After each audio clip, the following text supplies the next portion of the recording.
Hello friends, welcome back to another episode of my blind playthrough of Planescape Torment. This is episode 35, I think. And we are still here at the marketplace. We haven't finished talking to everyone quite yet. We did everyone in this part of the marketplace, but it seems to be much bigger. Which I appreciate because it actually makes it look like quite a decently sized, semi-realistic marketplace. So let's keep going. Do we have any... Oh, here's a character that's named that we haven't spoken to yet. Someday maybe I can be a merchant here. Lazlo, huh? Got to tend the furnace. Oh, is that the... Is that the apprentice that this guy mentioned? Yeah, he mentioned that this guy is like a thinker, that he's into book learning, and Anze here is trying to teach him the value of real work, you know? Okay, let's talk to him. You see a young boy with pale yellow skin. His clothes are dirty and in need of mending. Currently he is tending a furnace. Greetings.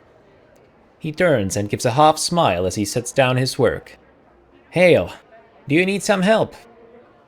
Yes, I have some questions. Aye. I'd be pleased to help you if I could. The boy looks grateful not to be toiling over the furnace. What is it that I can answer for ye? Well, you actually have quite a lot of questions to answer, which is not surprising considering that you're supposed to be the smart one around here. What is this place? This place, he glances around. It's the open-air market. A lot of buyers and sellers come here to set up their kip for the day. I've been here for a good time. I've been working here for a while under the eye of Midah. He looks a little distant. One day I could be running this stall, I could. Yeah, but is that what you want to do with your life, though? So what do you do here? He points proudly at the furnace. The furnace, it's used to... He shrugs his shoulders. I don't know what it's used to, but what it's used for. But my dad says it's important to keep it stoked and burning right. He wipes sweat from his brow and glances about. And your father is Anze there, right? He nods. Anze is his name. That's my dad's stall over there. He gestures at the stall to the right of the furnace. If you don't have what you need, he may be able to point you to it. What kind of goods are available then? He thinks for a bit. There's many things to be had. Food, drink, magic, weapons. Crazy to mention magic right after food and drink. Are you looking to buy some supplies, maybe? Not really. I mean, I've already browsed the goods a bit. I think I'll come back to it, to them this episode again, because there might still be something quite useful for us to get. What can you tell me about the city of Sigil? The center of the plains, the city where almost everything intersects. Never boring, really. The Lady of Pain is the law, and the rest of us mostly try and bang on living under her shadow. He barks a laugh, then coughs. You know, I've been thinking about this lawful good and neutral evil diagram, and I actually it's occurred to me now that the Lady of Pain is presumably on the diagram too, right? So lawful evil would be my tip for her. Is that what she is? Let's take note of that, just to see if that's a thing we can... Oh, I broke my Steam overlay, so I'm not able to bring up my notes. Well, let's not take note of that then. What can you tell me about the Lady of Pain? Don't know much about her. She keeps the powers out of Sigil, keeps the fiends out, and talks and deals with nobody, except maybe the Dabus. She'll pen you in the dead book damn quick if you worship her or try and hurt Sigil. Oh, she does not want to be worshipped? Okay. Her face and the blade surrounding it would be the last you'd see. Now that is very interesting indeed. She'll pen you in the dead book damn quick if you worship her or try and hurt Sigil. I haven't really done either of those things. Well, in a manner of speaking. So is that why she just mazed me instead of outright killing me? Was it like a warning, but I hadn't actually broken any of her laws yet? Her face and the blade surrounding it, At the mention of a face surrounded by blades, a memory forces itself into your consciousness. For a moment, you are standing in a darkened alley, breathing heavily. Approaching you in the darkness is an uncannily beautiful woman, her face shrouded in blades and with cold eyes. Suddenly, the memory fades, and you are talking to the lad once more. Well, that memory doesn't really tell me much, does it? Darkened alley, breathing heavily. Uncannily beautiful woman. So, is this the Lady of Pain? Presumably it is, because of the blades and the cold eyes and all that. I guess she's supposed to be really beautiful then. The memory could have kept going for a while longer, though. This isn't really enough to help me figure anything out. Other questions, then? I'm sorry, what? Why does everyone seem to have yellow skin around here? Do they? Is that what I'm... Huh. Okay. I guess I'll ask it, though. Why does everyone seem to have yellow skin around here? It's the sickness, it is. Caused by the bad air. What with the smoke and all the factory smogs, it can get pretty hard to breathe easily around here. He shrugs. Someday it's not good to be out when the smogs linger too long. They can scald your eyes right out of the skull, so it's said. Interesting. So I was kind of under the impression that the lower ward was reasonably well off because of the shortage of thugs who will attack you on sight compared to the hive, right? But I guess the higher ward, is that what it's called? The high ward is probably the best place to be, obviously. So the problem here seems to be smog. Okay. Can something be done about it, though? I don't know. At times, winds come from the spire and blow the city clear of the smog, but it's not as often as would be liked. He blinks, glances around, then shrugs. Ladies' will, I guess. Don't make much sense, but then little does if you look at it long enough. That is actually a profound insight. There is very little that makes sense if you look at it long enough. The question is, though, is that the thing actually doesn't make sense, or does your ability to make sense of things get worse as you keep focusing it on one singular thing?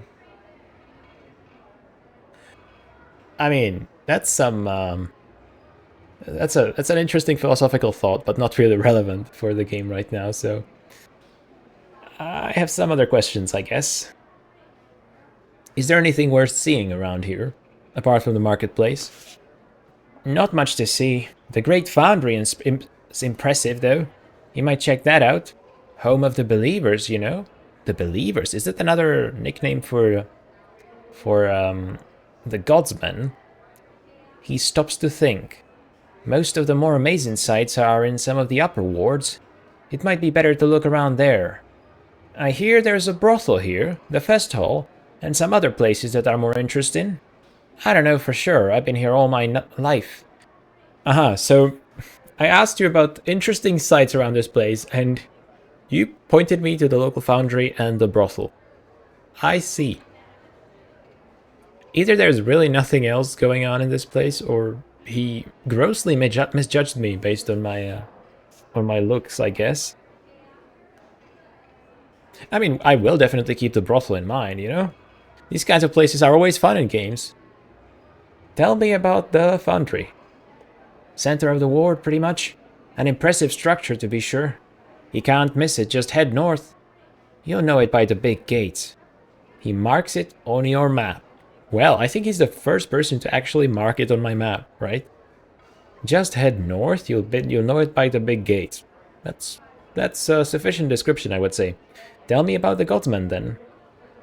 They've got a bunch of names. Believers, Godsmen, Believers of the Source. Sorry, Believers of the Source?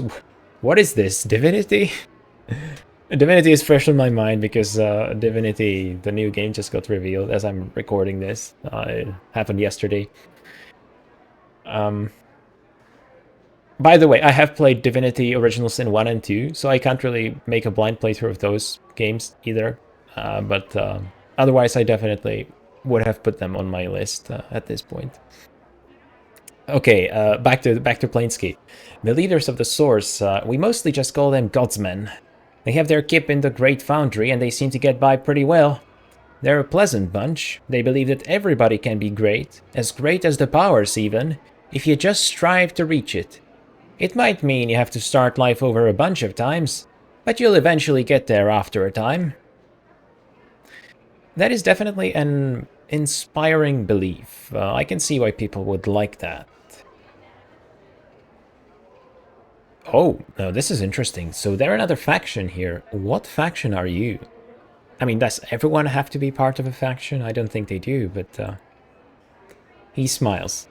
Oh, me and me da are Indeps. We're a faction that's not really a faction. We're a faction that believes that people are free to do as they will. We're a pretty loose bunch, and we don't take too kindly to making or obeying other factions. Oh, okay. So, man, it's a real shame that I can't bring up the list right now. It would definitely come in useful this episode, but so in the last episode we heard about Indeps, Anarchists, the Harmonium, and so there was something else on that list. Some of the Abishai or some demons, something like that. And how he's describing the Indeps here almost sounds like the Anarchists, but they are apparently two separate factions. A faction that believes that people are free to do as they will. Taken to its extreme, that would be anarchy, right? But I guess this is like a more tame version of that. A pretty loose bunch, and we don't take too kindly to making or obeying other factions. And yeah, what is the purpose of all these factions? Why do these factions even exist in the first place? Because sure, like, people have ideas, and, you know, every person believes something a little bit different, but in this world, it seems that they have this compulsion, this drive to keep making groups of like-minded individuals, presumably to bring about some serious change, which can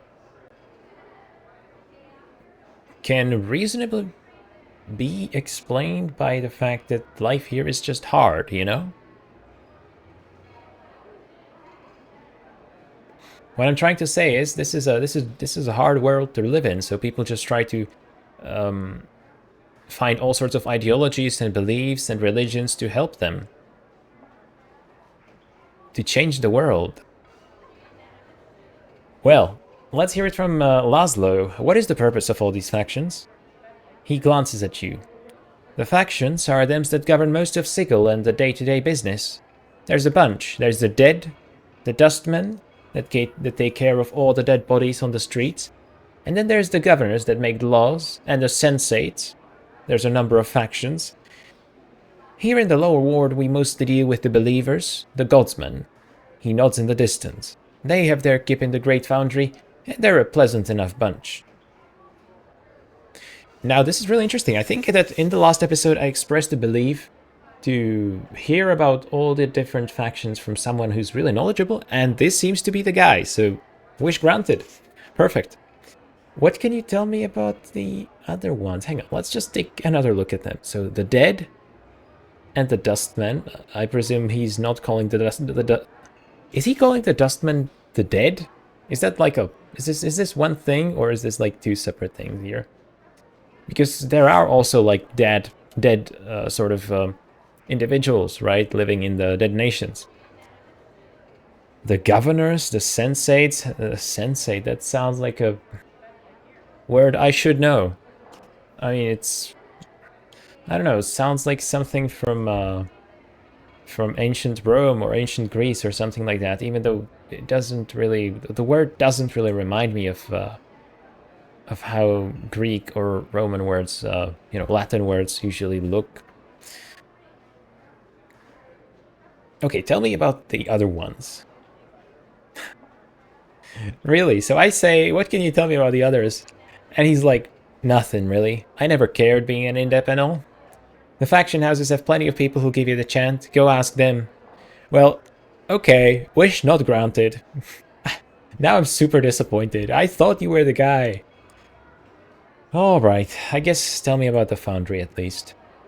Center of the ward, pretty much? Yep, he already told me that. Okay.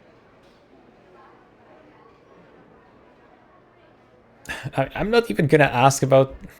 You know, I am gonna ask about Mort, sure. I'm missing a skull. Know anyone who'd want something like that? Except for Lothar. The Master of the Bones, I think was his title. He becomes rather excited. Missing a skull, are you? I'll bet I know what happened to it. In the ward is a fella, a mage or priest to hear tell, who collects heads and puts them on his shelves like books. They're dead, but his magics are such that he can make them answer questions for him, even though they're in the dead book. Well, this skull actually is not, well, dead. I mean, in a manner of speaking. But he can answer questions fine enough without this guy's magics, right? Unless this guy's magics is what created Mort in the first place. Whoa, that could actually be it. That's an interesting thought. Okay, so we did actually learn a new tidbit, namely the fact that he's apparently a mage or priest, someone who uses magic.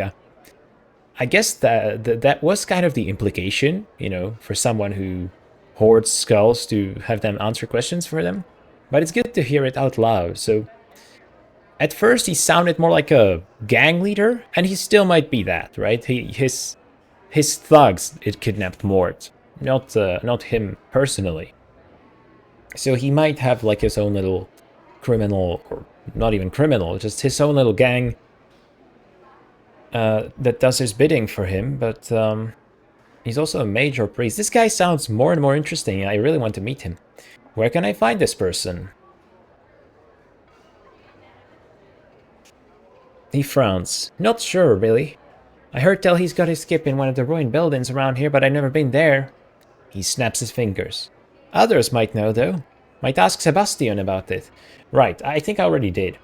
We know that we're supposed to look for a ruined building and a skeletal ladder, I think, downward to some sort of place. Okay, let's move on a bit.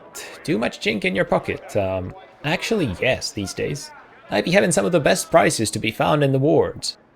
Come on over here and put some of your copper to good use. Well, I can't really say no to that offer. You see a large, blustery merchant. He looks to be totally hairless. He does not. I can see the hair on his head clearly. I don't know about a beard. He doesn't seem to have a beard, but his hair on top of his head is just fine. Anyway, I guess he looks to be totally hairless, and his pale yellow skin is scarred as if from burns. He looks at you intently as you approach. Yeah, actually the skin is described as yellow. I guess I hadn't noticed that before with the other characters. Now I feel like I'm in The Simpsons. in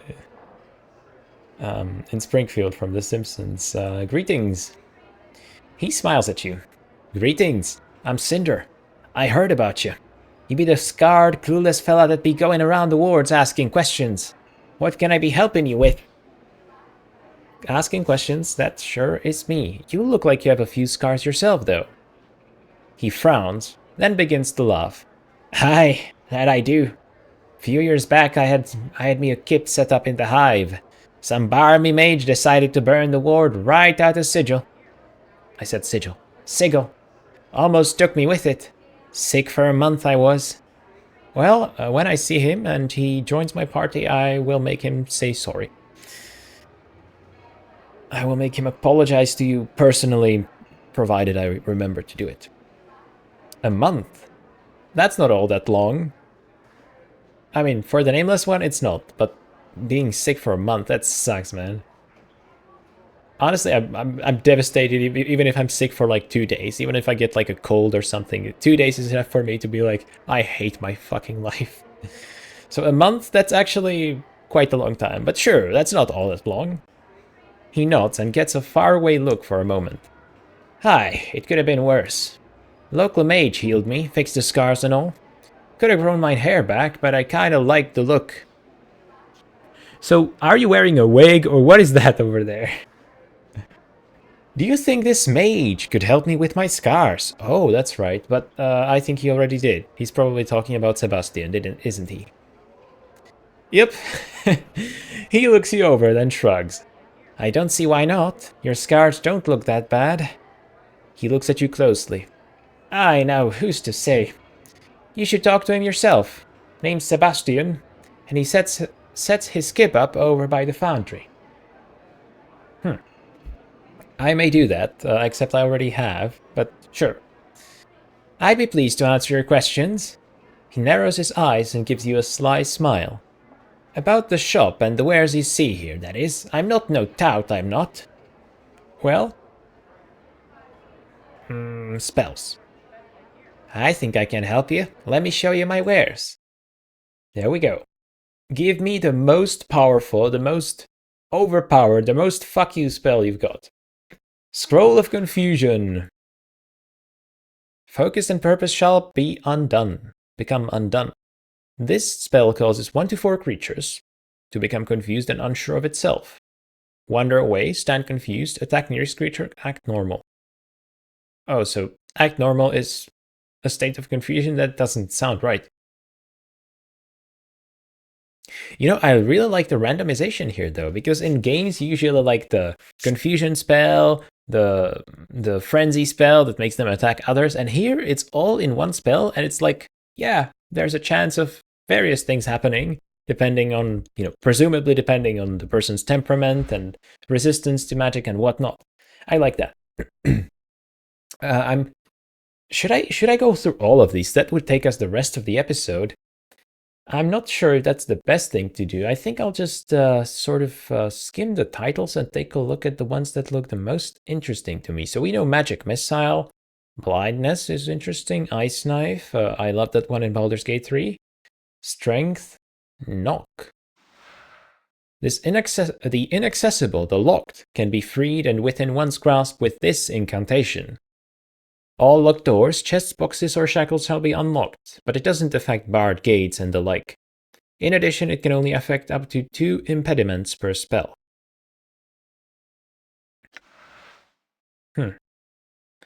And Cone of Cold. I love cone spells in isometric RPGs. Cone of Cold. Extreme cold blasts forth and welcomes your enemies in its freezing embrace. This spell shoots forth a cone-shaped area of extreme cold from the caster's hand in a 30-feet-long cone. It looks super good, but I also don't think I have access to level 5 spells yet, so that's definitely something to keep in mind. Ball of Lightning. Spheres of electrical force shoot forth and strike your nearest foes. Up to 4 glowing spheres of lightning when the spell is cast. They are roughly 3 feet in diameter. The damage varies depending on the number of balls created. Right. So it seems to be divided, well, not quite evenly. Maybe. I don't know. I don't want to calculate this here. Point is, balls of lightning, you can create multiple, you can create a single one. I very much like the sound of that. Cloak of Warding. Summons a magical cloak of force around your body that absorbs damage. Creates a shield effect. 3 to 12 points of damage, plus 1 point per level of the caster. Okay. Shatters or powers down. Expire after 5 seconds per level. Okay, so if I'm like level... Actually, what level am I? I'm level 6, okay, but when it comes to magic, I have access to level 3 spells at most. Oh, not even level 4 spells, okay. Level 3 spells, interesting. So,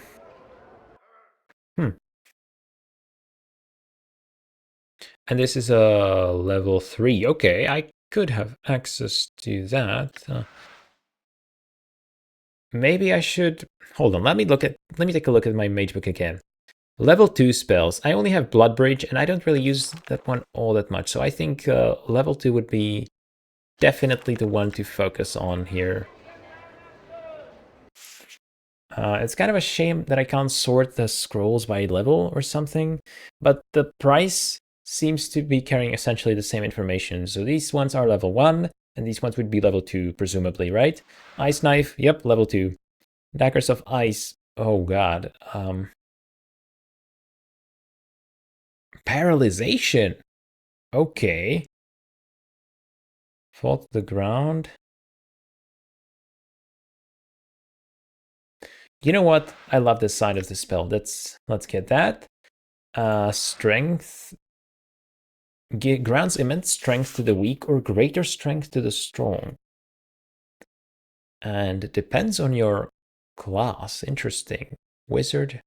Yeah, it doesn't work as well on wizards, right?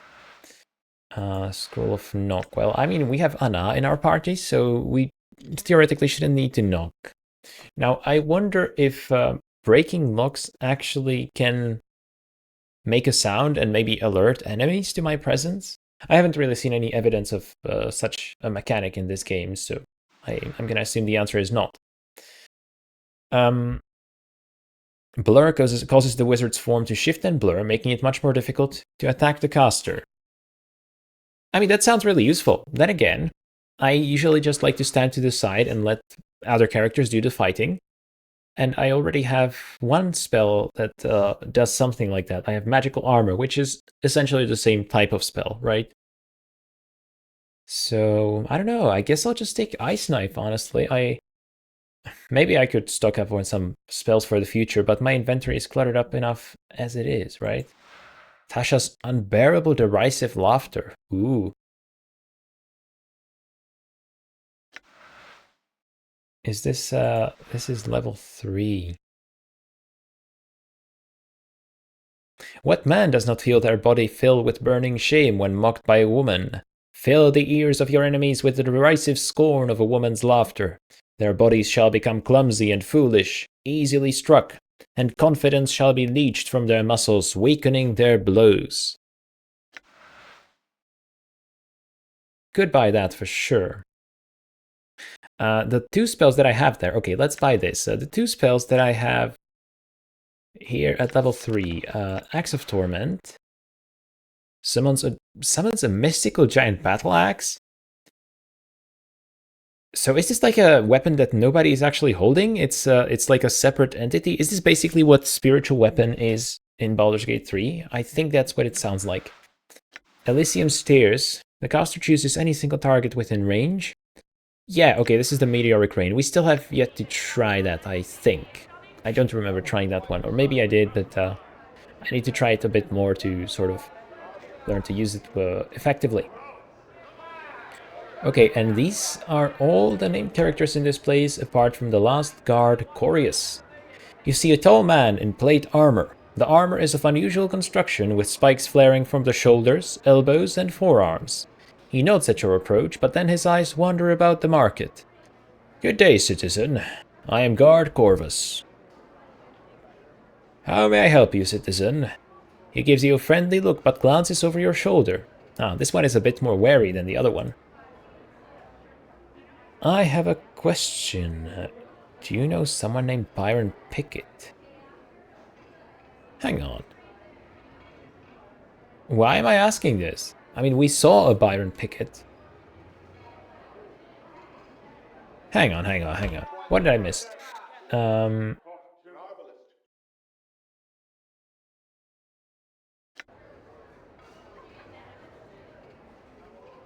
He glances over your shoulder and seems to be looking for someone. Yeah, okay, let's try to see what he's looking at. You glance over your shoulder and see Karina wandering nearby. Corvus seems to have his eyes locked on her as she wanders about. Oh, this will be a budding romance, okay. Her name is Karina. He snaps his attention back to you.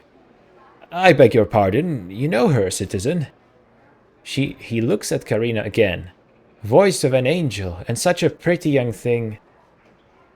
Yes, and she's also lonely. I'm certain she would welcome the company of a gentleman.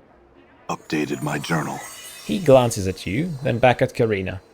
Excuse me a moment, citizen.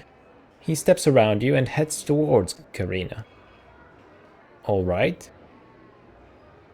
That was easy. Corvus returns to you and is smiling brightly. Thank you, friend. A wonderful young lady. He looks a little glassy-eyed. My pleasure.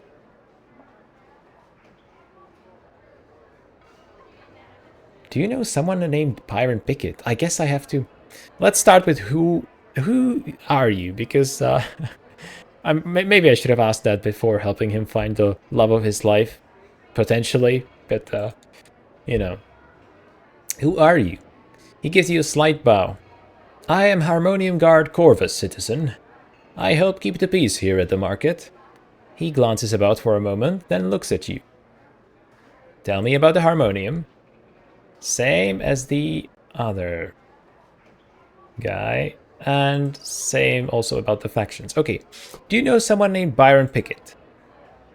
He frowns and nods his head. Yes, I am familiar with Byron. What can you tell me about him? Updated my journal. Officially nothing. He pauses for a moment before answering. Unofficially, he is suspected of being behind most of the criminal activity here at the market. We believe him to be responsible for the murder of a merchant named Zach. His list of suspected crimes is quite long. He pauses. Interesting. He didn't strike me as a criminal.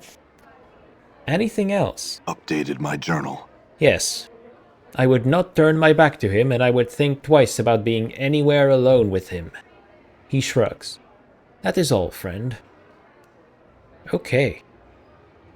Now that seems like very important information, especially because it ended up in our journal.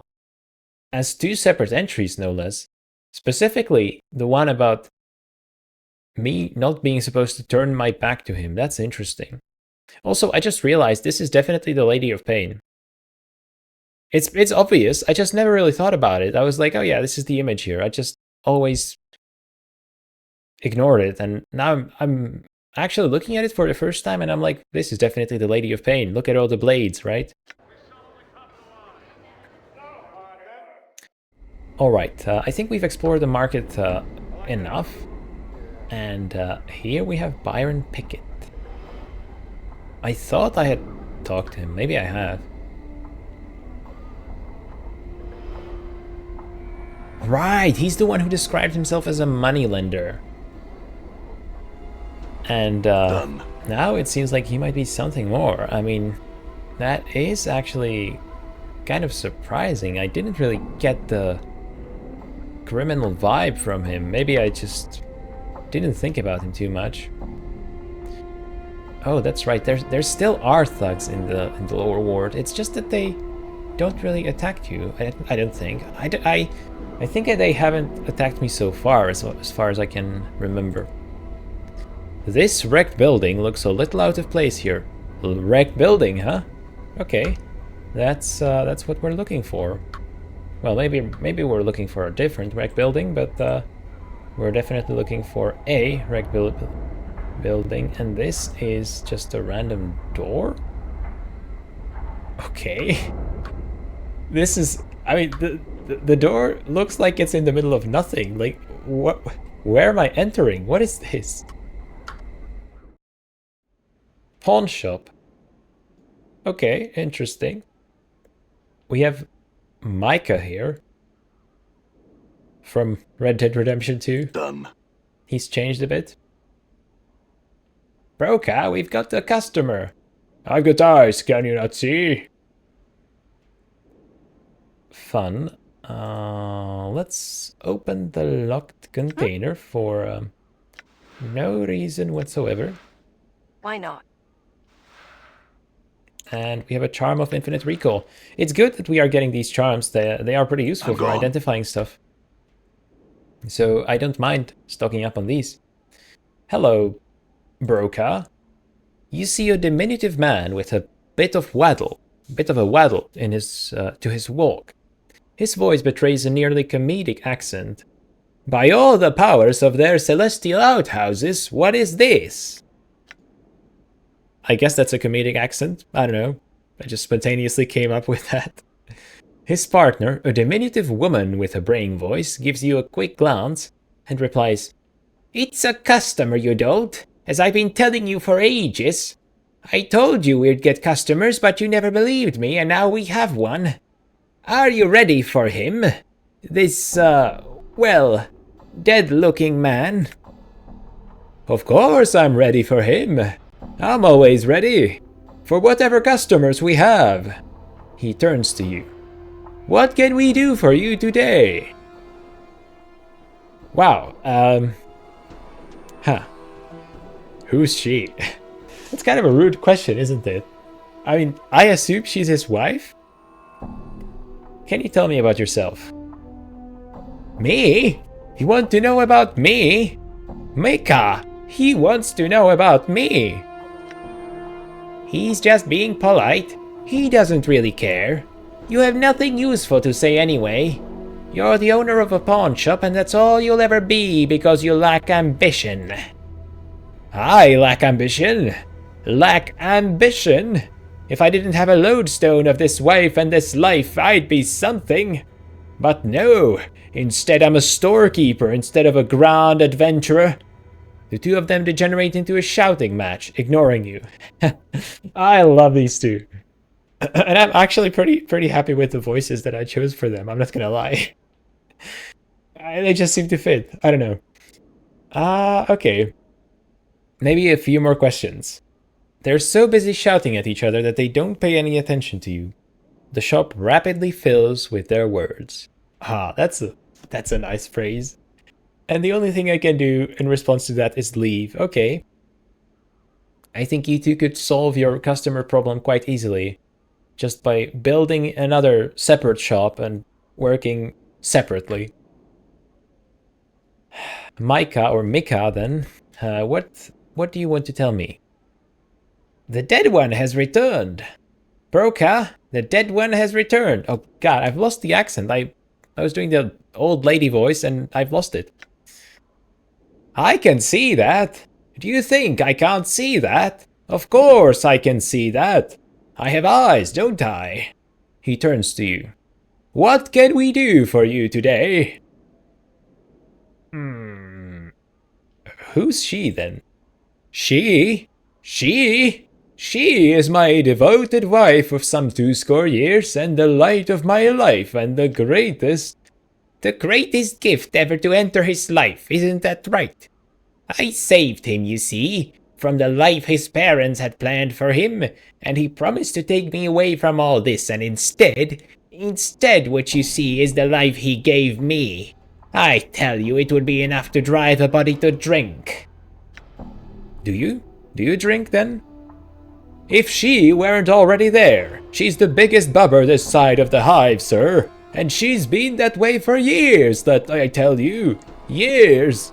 She'd drink the river Oceanus and still be thirsty if it were made of alcohol. The two of them continue to squabble, ignoring you. I will spend as much time as I can here. I love it here. I'd like to buy something. They're so busy shouting at each other, and yes, the shop rapidly fills with their words. But talking to them, again, works wonders. Our customer! Our customer! Miccah! Our customer has returned! Yes, I have eyes, right. Okay, before we ask anything, let's just see the goods. Let's talk about trades. Shards of Fate, that sounds epic. Breaks after first use. Cool. Usable only by fighters. Cool. These gauntlets have been created from special crystals found only on the plains of Beator. When struck by these gauntlets, the crystals will shatter into thousands of pieces, tearing into the flesh and bone of those unlucky enough to be struck. Although heavy metal plates protect the user's hands, there remains a slight chance that some of the shards may strike the user. That is a crazy item. I would honestly love to try that out. Actually, no. I would love to see someone else try that out. Glass Eye. What? -1 to damage with all attacks. This Glass Eye is a poor replacement for a real one. The wearer's depth perception is impaired while this eye is worn. Hang on, am I not... I'm wearing Don't an want to part eyeball. with that. Eyes cannot be removed, only switched. So I could buy a Glass Eye for the great reward of having worse vision. Cool. I'll definitely consider it. Hang on, why can't I buy these things? Those are the things that I want to sell. I don't want to buy those. Jewelry. What do I do with that? Let me sell the silver bracelet. Okay, you guys actually don't have much of interest here. Man, I can really see why people don't come here. Okay. What can you tell me of the factions? The factions, eh? The factions! Miccah, he wants to know about the factions. We have... yes. I have ears, I can hear what he says. Brokah has no truck with the factions because they know he can't hold to a belief long enough to believe it himself.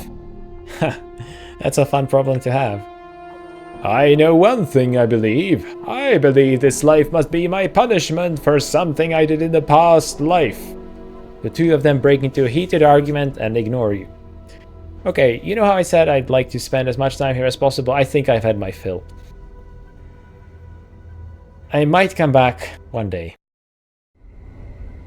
Don't hold your breath, though. All right.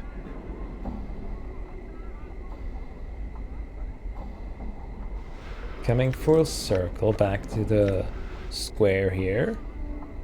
Korur. I remember that we did talk to Korur, so let's back up and let's go here. Let's continue further in this direction. So this is the wreck building. Is this the one where I should be looking for the Godsman, right? I'm getting the Godsman confused with the Harmonium. Who's at the forge again? I'm about to find out. Whoa! Holy shit. This is like a dilapidated church with some sort of disco element to it, which immediately reminds me, of course, of the church in Disco Elysium, right? Okay. Whatever purpose these barrels once served, they are now just flotsam strewn around the room. This appears to be a ladder constructed from the bones of many creatures. All Well, right. there we go. We found the place. Let's just save, because I can, and go down. Oh. Shelf of Skulls. Thank the powers you're here, Chief. Get me out of here. Oh no, that's right. This is not the Godsman or the... I'm stupid. This is Lothar. I walked into Lothar's place. Of course. What are you doing up there? Those square rat vermin nicked me and brought me here. Oh, that's right. The thugs were actually were-rats. I forgot that little detail too, but that's true. Come on, boss. We gotta get out of here. This place is bad news. Why don't you just float down? I can't. I've tried. Come on, get me down before... That's him, isn't it? Yep, he definitely looks like a mage or a priest. And the fact that he was able to just teleport in like that makes me think that he's a powerful one. A flash of light and smoke blinds you for a moment, and a withered old man stands before you. Have we visitors, Skull? Oh no, Mort whispers furiously to you. Do not offend this blood, boss. He'll deadbook you faster than you can spit. The old man ignores Mort. Greetings, traveler. Who might you be to enter Lothar's humble salon without invitation? Let's be polite. Let's follow Mort's advice. My pardon, sir, but you seem to have something that belongs to, me. Ah, yes. What might that be? My friend Mort wound up on your shelf. Do I say that he's my friend, or do I just call him a skull? I feel like saying that he's my friend will reflect negatively on me, but I'm still gonna do it. My friend Mort wound up on your shelf. You want the chattering skull with half the grace and manners of any ordinary creature. Give me a greater skull in return if you wish it back, Lothar replies. I do not need to bargain for something that is already mine. I feel like arguing about this, bickering with this guy, will lead to nowhere. So, but I'll still do it. He was never yours or anyone's to begin with. Your ignorance is astonishing. You truly know very little about very little. Now, fetch me another skull to replace him, or say farewell to your friend. Fine then, how do I get another skull that's worth what he's worth? Move aside the divan in the center of the room, and pass through the portal on the eastern wall in the chambers below to the catacombs. The portal will remain active for your return. Well, I hope you're not lying about that. In the catacombs, many skulls. One of great value lies within the interred crypts of the Dustmen, beyond the drowned nations. Bring that skull to me, as my were-rat minions have failed to do so, and I will see to it that your friend is returned to you. Perhaps I shall even answer some questions for you.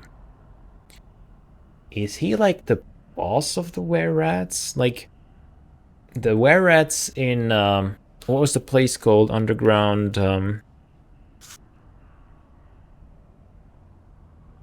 I would have to think about that for a little longer. I'm not sure what the place was called, but the were-rat population down there, the ones who were fighting against the dead nations, is he in charge of them from above here? You know, from up here? I've been to the tomb you speak of. It is empty. Oh, have I been to that specific tomb? Okay. Updated my journal. 30,000 XP for that? That is so crazy. What is the meaning of this? The tomb was so well trapped, so well defended from scrying magics that it was a challenge even for me. There must be some explanation for this, and you will provide it to me. Go through the portal in the chambers below and seek the answer. Oh.